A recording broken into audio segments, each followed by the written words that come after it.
Welcome to McPlum, simple solutions served daily.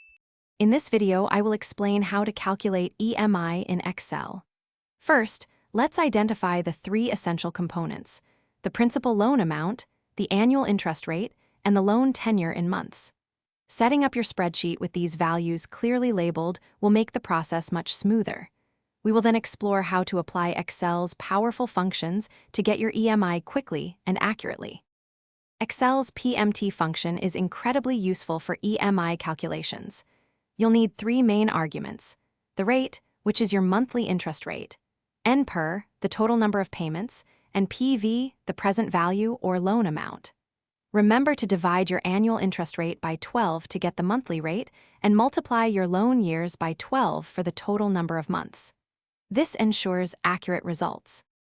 For those who prefer a deeper understanding, you can also calculate EMI using a manual formula. This formula is principal times monthly rate times 1 plus monthly rate to the power of number of months, all divided by 1 plus monthly rate to the power of number of months minus 1. It's crucial to use the monthly interest rate and the total number of months for N to get the correct EMI value.